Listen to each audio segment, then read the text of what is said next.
So, you want to save the world with clean energy? Make money doing it? Confused about the economic and technical realities of residential and commercial solar, batteries, heat pumps, EVs? Want the real-world scoop on new energy technologies, not manufacturer hype? Then tune in to the Weekly Energy Show, hosted by Barry Cinnamon. Insights from Barry's 40-plus years in the solar and energy industry will help you understand the future ways we'll generate and consume energy. And now, here's Barry.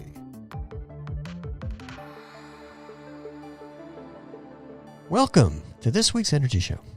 Now, what starts in California, a lot of times people talk about it, it spreads east to the rest of the United States. Earthquakes kind of first came to mind, although earthquakes don't spread, although we're seeing them sometimes in the Midwest from fossil fuel drilling. But there's been seismic metaphorical quakes in the solar and storage industry, starting in California due to the end of net energy metering, or NEM. And these solar earthquakes, industry earthquakes, are accentuated by higher interest rates that have made it much harder for people to afford financing solar. And then it's been twisted by shifting incentives all over the country. They're coming up, they're going down, utilities are getting more hostile. And these utility regulations are really slowing down and sometimes grinding to a halt distributed generation solar and storage. And, we've talked about the reason for that. But on the other hand, you've got things like simplified new technologies related to UL 3741, which reduces the cost of installations.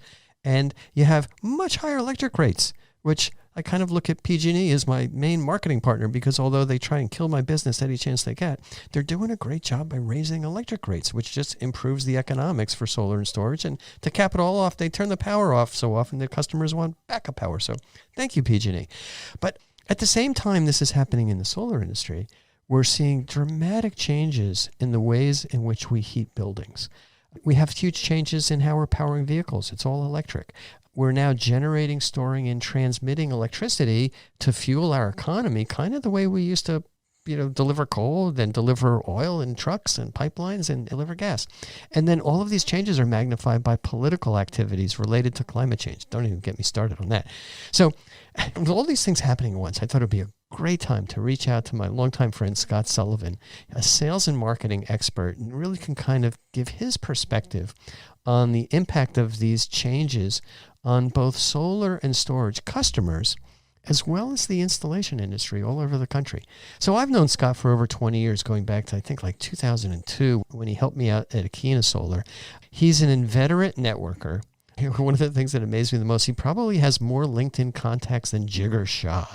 And, Jigger's a legend in the industry and over at the DOE loan office. And Scott's been helping both large and small solar companies around the country, so not just California, but around the country, grow. And now one of his roles is Chief Revenue Officer for Tree Public Solar. So finally, welcome to the show, Scott. Thanks, Barry. It's great to see you again. It's great to catch up. That's terrific. All right, so let's just start off kind of where you are right now at Tree Public Solar. Tell us a little bit about the company and what they do. Well, Tree Public Solar is a 12-year-old solar installation company. And what I love, it's owned by a gentleman by the name of Omar Nasser. And Omar and I have a very similar alignment, with that thought being, take really, really good care of your customer and do the very best job that you possibly can, and sell your goods and services at a very fair price. And you'll probably get a referral, or you'll probably get that customer to tell you about other people that want your services. So he and I are cut from the same cloth like that. I'm very proud to say that Omar has built a company that has 67 reviews, and every single one of them is a 5-star. I mean, it's just, I get more calls for people who say, this must be fake, right? Because nobody has a 5-star, an exact 5.0 star review, but it is true. I mean, he's done a fantastic job. We also have, in our services side of the business, we have 99 reviews that are all but one 5-star, and we're at 4.97. So I'm very, very pleased to be at Tree Public. It's a fantastic company that's extremely well run, and they do a really good job. Now, here's the secret, I think. They do one thing really, really well, and they do it in a small contained area. Southern California only. We're not trying to be a fill in name of giant solar company here, right? We're doing a really, really good job of residential and commercial projects. And we're not, I know this is going to shock you, we're not the cheapest. So we are a little bit of on the premium side, but the beautiful part about it is we will absolutely empathize with the customer and put ourselves in a place where the solar journey is very important. So that's important to Omar and it's important to me. I want to see these people in the grocery store and be able to say, "Hey, Scott, how you doing? Oh man, it's fantastic. How's your solar system? Oh, it's wonderful." That's where I want to be. I don't want to be the guy who's chasing or dodging phone calls and getting those people that are suing us and all the other things that sometimes happen in the industry. So I'm loving Tree Public, but Yeah. thanks for asking. I really appreciate it. Yeah, it's almost identical to what we're doing. And regarding the reviews, having one bad review, so you have a 99.5% positive 5-star review is really good, because then people are going to know this isn't bogus. One or two is okay. None is like, oh, something's fishy over there. Now, what you're talking about Tree Public doing and what we're doing at Cinnamon Energy Systems kind of goes back to what I coined as Cinnamon's Law back in, like 15 years ago, regarding the economic viability of solar installers around the country. And I was the first one to expand nationally, had offices all over the country, East Coast, West Coast. And the bigger we got, the more money we lost. And we were public, we were reporting, and every quarter we would like, the revenue went up, but their losses went up even more, because it's just really freaking complicated. And at the end of the day, the conclusion I came to when I sold the company is it's not sustainable. The bigger you get in multiple locations, the more money you lose, unless you can find a really good way of making money other ways. And to date, the only exception that I've seen out there that's really done it on a sustainable long-term basis is Sunrun. So they make their money on financing. They do a decent job most of the times on installations. They probably don't have a 4.97 review rate, probably a little bit lower because they're just doing so much more and they sub it out. But it's the local companies. You look at a lot of the CALSA members that have been in business for, heck, Ed Murray's been in business for over 40 years. That's all he's always been doing, and he has a reputation.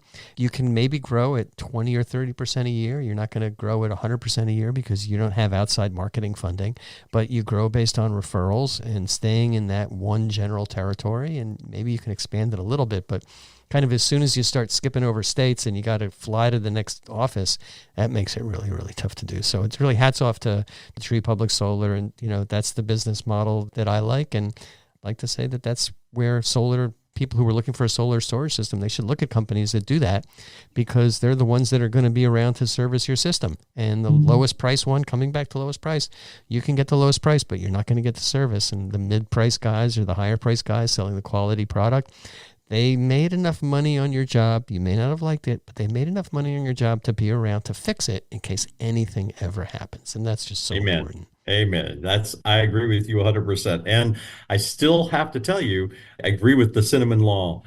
You spend that money locally. If you're spending your money locally with that guy that or that company or that person that you know what? There's something to be said about I can drive over to the office, I can knock on the door and I can say, what's going on? There's something about that. You can't do that at Amazon, but you can do it at Cinnamon and you can do it at Tree Public. And we focus on quality. And so, the people that coming to the door, we have seminars every month, but the people coming to the door, they just kind of walk in. It's like, they're not calling to scream and yell because something's not working. Because sometimes there's issues and we always fix it. Even if it wasn't our fault, it's our customer. It's expensive, painful, but it works. I have a quick story I'll tell you that happened today. One of our installers, I have no idea what happened, but we had a very small oil leak and he was parked in the customer's driveway. And when he backed out, it was there. Customer called me. We sent a guy. We pressure washed it. We cleaned it up. And the guy called me back and he says, I never dreamt in a million years that I was going to get a solar system and that I was going to get you back on the phone to come and fix a problem as small as 2-quarter size oil drops. Yeah. But that's what it takes, Yeah. and that's what it takes. And those happy customers, or the possibly disappointed, but then now happy customers, they really tell a lot more people, which is terrific. Right. So that's another reason why we're switching our entire fleet to electric. I'd love to see how you're doing that. We've been kind of looking around for electric utility body and electric vans, and we're doing it. Yeah, we had 3 trucks this week. We went with the new Ford high bay, but it only gets 110 miles on the charge. And it's in LA, that's hard. That's a hard row. So we looked at the Riven at 175, but it's tough right now. We own one Cybertruck and four Teslas, and I drive a little Fiat. Gets 90 miles to the charge. Yeah, we've got several company vehicles, a Mustang, a Mach-E, a couple of Teslas. We have a Ford Lightning pickup that we use for all of our commercial projects, and that's good. But I've been looking at the high bay utility vans like the Transit, and I'm just waiting till they're a little bit I need longer 175. range. Yeah. I need 175 is all I need. Just please, if you're listening right now, Ford or Chevy or whoever, Nissan, get me 175 and I'll buy a bunch of them. And it's different for us also. We have utility body pickups for our roof crews because there's ladders and we got to load stuff in. But the electricians and the battery installers all have the vans, and stick a battery in the back, it works out. All right. Well, let's start talking a little bit about what's happening in the solar industry, growth, things like that. You're down in LA, so you're feeling part of the pain about the change in the incentives, the change in net metering, and I'm not sure how the electric rates are doing there, but they're probably going up a lot too. And so what's happening with the solar industry? Is it growing or shrinking in California? And then we can kind of talk nationally. Well, I would say in California, all of my clients, everybody I've talked to, all my network, everybody that I've been networking with, California in April, a year ago, when the NEM 2 switched to NEM 3, we basically just robbed Peter to pay Paul. We pushed everything into January, February, March, and April of last year. And we lived off of that for quite a few months. And now that backlog is gone. And the NEM 3 has cost us, a lot of projects to dry up. It's not that they don't make economic sense. They're just harder to explain. So I'm not trying to say. So the answer to your first question is, I think California is shrinking this year. I think the market has taken a huge punch to the face, but I don't think that it's dead. I think what's happened is we just got a little bit of a punch, and now we're going to have to regroup, and we're going to put a little ice on our black eye. But it takes, I think, the day of the laydown, knock on the door. Hey, don't worry, I'm not here to sell you anything. I'm just here to, see if your home qualifies for the solar rebates, right? I think those days are over now. And what we're trying to do now is we need real professional sales professionals that are going to help a homeowner understand the need for solar and storage in order to qualify, to make sure that they can take every bit of advantage that they can get from not only the rebates, but from the availability of what we can get from the new utility rates, right? Because the NEM 2 moving to NEM 3 just punched us really hard. So I think the dollar volume of the project is going up. And I think that the complexity of the project is going up. And I think that we're probably selling a significantly fewer projects, but because the dollar volume is so much larger, I think we're going to see not a wash, but I'm hoping that it's not down as much as some of the naysayers are saying. I know that's not a real good answer to your question, but it's the best I can do. No, it's true. And I think a lot of companies, basically, it's really important to be able to sell batteries and not just install them, but know how to pitch the sale. So the companies that have been doing that for a while, it's faster for them to make the transition. The companies that just always sold solar because the economics were, 5, 6, 7, 8 years, now they've got to learn how to sell the batteries with that. The economics are still pretty good, but it's a lot more complicated to sell. It takes time to learn how to sell that. It's probably, it took us about a year when we started working with batteries to kind of figure out how to get a reasonable close rate. And now that's happening, so that's working out. And at the same time, we as an industry are gradually repositioning to sell under the net metering 3, which is terrible. The utilities, my friends, my marketing partners at PG&E and Southern California Edison and San Diego Gas and Electric, they're raising rates like crazy. And so that is just consistently improving. They're racking up billions in profit. Yes. Billions. Yes. Billions with a capital B, $2.3 billion record profits for PG&E. And there was a posting, I think Jeff Spees did this on LinkedIn today. And there was a quote from one of the PG&E executives saying there's no direct linkage between the higher electric rates and our profits. And I'm like, well, yeah, but there's a tremendously accurate indirect linkage because you increased your investments and that gives you the right to make a bigger profit and you're killing it. And I tell my friends in the the finance industry, are utilities a good investment right now? And I'd say the investor-owned utilities are sitting pretty because they've really mastered the ability to convince the governments through huge financial contributions to support their way of building infrastructure, long-distance transmission lines, huge investments in solar and storage far, far away, and suppress what's cheaper, faster, safer for everybody, which is the On rooftop your solar. roof. So that's just what we've got to overcome. And, I know Bernadette and the team at CalSA is working really hard in California, and there'll be a lot of good laws, but it's going to take a couple of years before it kind of gets back. And in the meantime, rates are going to be 40% higher than they were when NEM3 started in 2023. It's amazing. So, But I also want to address, Barry, I also want to address the fact is that our customer has changed. When you and I, just during NEM2 and especially during NEM1, our customers were the late 20s, I would say 30. So 30-year-old to 50-year-old, brand new homeowner with two kids, two incomes, mortgaged out the wazoo, and they were able to finance the solar, reduce their energy bill, have a long-term investment as a adding value to their home, and they're probably already, leveraged on the mortgage, right? And it was all good because interest rates were low. Prices were at an all-time low of solar. It had been historically never been that inexpensive to put solar on your house. And the processing of the finance was easy. I mean, give me your last four digits. I'll do a soft pull. We'll know whether you qualify. 5 minutes later, we're done. You sign the paperwork. 3 weeks later, I've got the solar installed. It's connected and we're done, right? That's all changed. Now my avatar looks like you and I. They're 50 plus. They are very far into their 30-year fixed. They don't know what an ARM is because they're not doing an adjustable rate mortgage. So they're deep into a 30-year fixed. They've got a HELOC with a couple of $100,000 in it. They're investing in their home because now it's the right thing to do.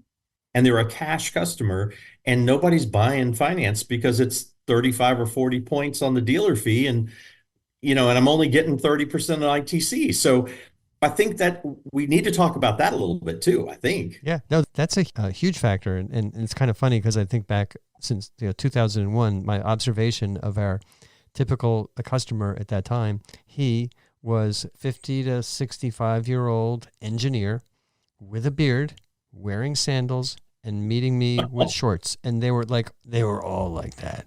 And, now it's evolved. It's, different, but still, at least in our area, the people that are buying are mostly buying with cash, which is just, an inherent advantage that we have because we're a fairly high income area.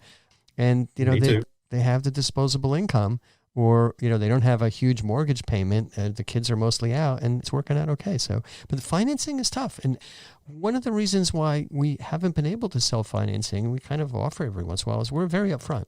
And we would say, this is the cash price and this is the finance price. And then when the customer would say, well, what's the finance price based on? And then, boom, you have to say it's like 35% higher because of this platform fee. And then that immediately kind of sours the deal. So the ones that do the best on financing they're in jurisdictions where financing always makes sense, and they lead with financing and they sell with financing. Really hard to do both. Yeah. And I'm going to tell you too, what we're finding is because we're in a very dense market in Southern California, obviously, LA County, Bel Air, the Valley, all the way out to the Imperial Irrigation District, all that area, we're in a very dense area. So we're also finding, because we do both commercial and residential, we're finding a lot of business owners that are trying to get solar for their business. And while we're having that conversation, they go, oh, man, this makes so much sense. Let's go put this on my house, right? Yep. So we're getting that twofer. For us, we're blessed. I haven't had to lay anybody off. Business is up. We're up about 15% over last year, year over year. Things are going to go well. But again, we're in a very, very different niche. If you talk to some of the guys that you and I know, and we talk to all the time, they just laid off 3 crews, and they only have half the salespeople they have, and and they're struggling right now, right? Yeah. And we're just blessed. We're just blessed. But I think the blessing comes because of the preparation. I think you and I have the same mindset. We've been building companies that were stressing the quality and the not the cheapest and not chasing down to the bottom, long before it became in vogue. Yeah, yeah, and that's just how we are able to support the customers and stay in business and sell quality equipment. And if it leaks, we'll be there. I would say 80% of the times that a customer calls up, maybe 90, they call up with a leak on the roof. We go there because we were the last ones on the roof. It ain't from us. It just wasn't from us, but we kind of take care of it. And, sometimes last one on the roof owns it. Yep. That's what we say. We have a big sign at the warehouse that says last one on the roof owns it. So we had a customer. That's funny you should say. I'll just tell you one more quick story. We had a customer yesterday that held back his last payment. He is a cash customer, made all of his milestone payments, kept his 10% construction fee held back, and wouldn't send us his check because we broke 4 tiles. And we said, no, I'm sorry. I mean, we'll gladly come out and take a look at it, but I have no idea how we did that, because if we broke a tile, we'd do a final inspection, we take pictures, everything else. It's on 2 roof planes over. It wasn't even we didn't have a ladder leaning against that part of the house, but we fixed them. Yeah. And you know why? Yeah. Because we already had his tiles. And we left him 10 more and just went back to work. Yeah. We usually have drone pictures, so I just want to know whether we did or not, but we kind of take care of it. It doesn't matter. Yeah. Your last one on the roof, you own it. Yeah. Well, let's talk about customers and how are their motivations changing? It used to be the engineers with the shorts and the sandals and the beards were concerned about climate change and cool technology, and then it evolved towards saving money. How is that balance right now nationwide? Maybe drill down into your area in California also. Well, nationwide, I will tell you is that electricity rates across the country are rising, right? There are pockets of Arkansas, Tennessee, Kentucky that are still at 11.5, 12, 13 cents a kWh, which is like people in California have no clue what that difference. That's the difference of spending $5 or $6 a gallon for gasoline. And when I was in Nashville last week, it was $1.99, right? Oh, yeah. A gallon. Yeah. So it's like, that's the difference, right? It's like living in a house in California and having a $600 electric bill, living in Tennessee at Tennessee Valley Authority and having exactly the same house and having a $200 electric bill, right? That's the delta that we're talking about. It's 3 or 4 times cheaper, but it has gone up. So now what we're seeing a little bit nationwide. Now, California has always been a very expensive. I mean, San Diego has the honor of being the most expensive power in the contiguous United States now. And so you look at that and you go, okay, they've always had a incentive to find out a way to do distributed generation. The guy out in the middle of the country in the flyover states did not have that incentive because he had a very small electric bill.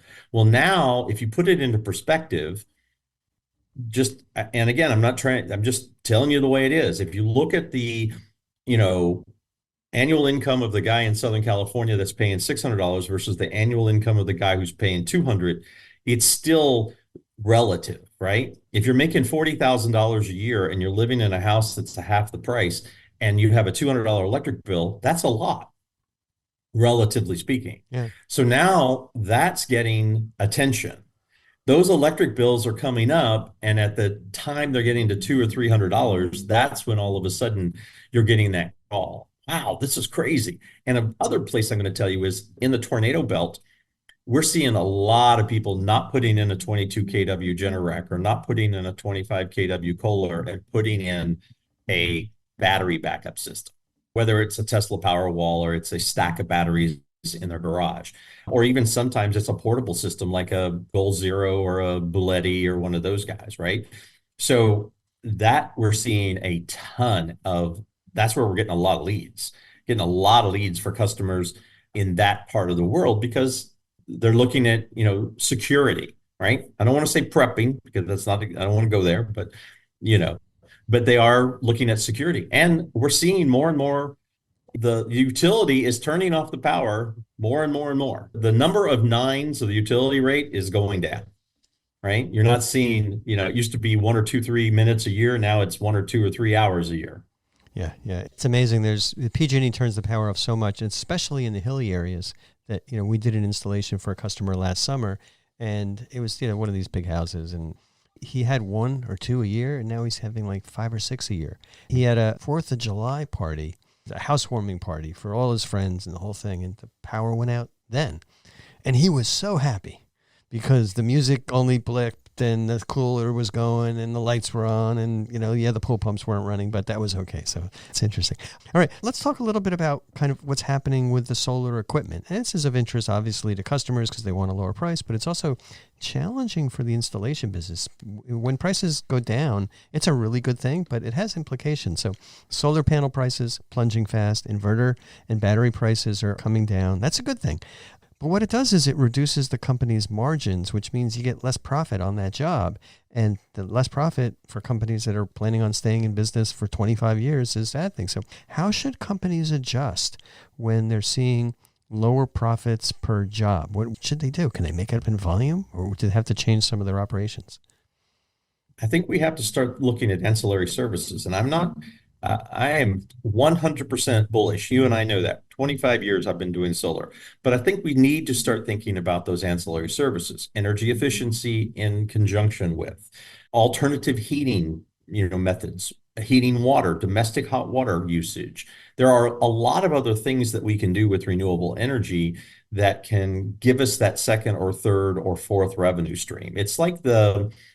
It's sort of like the guy who sells you your HVAC system, but then sells you an annual contract where I'll come out and change the filters and clean it and do all that other stuff and clean your ductwork and all that. So it has a kind of a similar vibe. So you take care of the client, you give him good quality equipment at a good price. Unfortunately, labor's not going down, right? So my margins are getting squeezed even more because labor's going up, costs are going down. You're making almost no money on the equipment and you're getting squeezed on the labor. So you have to figure out a way that we can, augment that a little bit. So one of the things that we're doing, obviously, we're working heavy in referrals, but we're also partnering with people. So for instance, we have an energy efficiency program where you can do LED light bulbs that have batteries built in so that they look like a normal light bulb. You put them in your lamp, the power goes off. I don't have to wire that circuit onto your battery. It'll still work because you turn on the lamp and it comes on, right? It's just like, whoa, magic. That's cool. And then you teach your salespeople how to sell that. You walk over and put the bulb in the lamp, you unplug it, you turn it on, it comes on. And they'll go, what? And then those you can make a little bit more margin, and then they tell their friends, and then you do they have Bluetooth. Everything is now Internet of Things, and AI is changing the world. So I think the services and the ancillary products that we're going to sell in conjunction, I think using the power differently is where we're going to win. And if you do a really good job, you're going to own the homeowner, and you're just going to be like McDonald's. You'll be able to pour products on top of them. Yeah. We're taking a very similar approach. It's diversifying into adjacent contracting areas. Yeah. So, we started with doing EV chargers. We have crews that are expert at doing panel upgrades. It's expensive stuff. And then we've started to branch out into installing heat pumps, HVAC. Yep. We don't do gas furnaces. We don't put in regular air conditioners, but we do heat pumps, and we're partnering with companies to help with that. We do heat pump water heaters, and haven't got to the point where we're putting in electric cooktops. That's pretty easy, but that helps. And then the place where it really helps us from an economic, financial standpoint is it reduces the customer acquisition costs for one of those. And so the guy for whom we do a great heat pump job for, he'll call us when he wants a battery. Or he may realize, I got the heat pump and now there's a blackout and now I have no heat at all, so I better get a battery. So there's a lot of synergy there. Yes, it's tough to do, but with the right team, you can manage it. And then kind of coming back is that we have to constantly improve our operating efficiency from, when my first battery system, and it probably took us the better part of a week. And then we were able to do them. Well, first battery system, we had to figure everything out. And then, we figured out, how to do it in 3 days and then 2 days. But now with the simplified batteries out there, we can do 2 in 1 day with the same crew if we have all the logistics set up. And then, yes, the price point is lower. The profit contribution per job is lower. With the same crew, can do a little bit more work. And then, that's how you survive. And it takes a lot of organization and discipline to do that. It does. And we can do 2 5Ps in a day too, just like you. I mean, we're doing and it's tough, and it's tough to learn that. And the other thing too, that you asked about equipment specifically, I think And I'm hoping I'm wrong. I don't want to cast a shadow over anything. But to get the efficiencies you and I are talking about, you have to standardize. Every project uses the same equipment. I know what my inverter looks like. I know what my panel looks like. I know what my racking looks like. I know what bolts I need. I'm not like running to Home Depot every 5 minutes because I don't have a screw, right? That operational efficiency that you're talking about comes from standardization. And I had a guy come in the other day and say, look at this great racking. I'll give it to you for like half the price. The problem is it would cost me more to retrain, and the number of leaks that would happen during the training and all the other parts and pieces, you could give it to me for free and I still wouldn't do it. So getting that standardization and getting that equipment. But now where we will be forced to change is when a piece of equipment is no longer applicable because they didn't spend the money on R&D or whatever, and somebody leapfrogs them, and we're forced as an industry to change. But I think you're right on. Operational efficiency, multiple lines of revenue. We're selling a lot of water batteries. I don't know if you're doing water batteries, but any excess power, we're putting in PCSs, control centers. Homes didn't used to have those, Barry. I mean, barely had a fuse box. Yeah. And now we got a PCS that runs their battery and runs their solar and runs their hot water heater and runs their internet. And, so it's all connected inside the house, and we've become the expert on that. So the nice thing about it is the customer calls up and he says, we actually have a partner that we're working with that when they call, they need a hot water heater because it's gone bad, or they need to have one replaced. The first thing they say is, have you called Tree Public? Because they sell a hot water heater that runs off of your solar that's on your roof. What? Yeah, it really, really changes a lot. And I think it's changing for the good. You're getting, better, more reliable, more cost-effective systems. Scott and I had so much to discuss that we divided our conversation into 2 Energy Show episodes. Please tune into segment 2 of our Energy Show with Scott Sullivan as we discuss suggestions for selecting a solar and storage company, as well as advice for solar companies as they navigate the changing energy industry landscape. Thanks to all of our listeners for tuning in. If you missed any of today's show, you can always go to the Energy Show website at energyshow.biz and listen to the podcasts.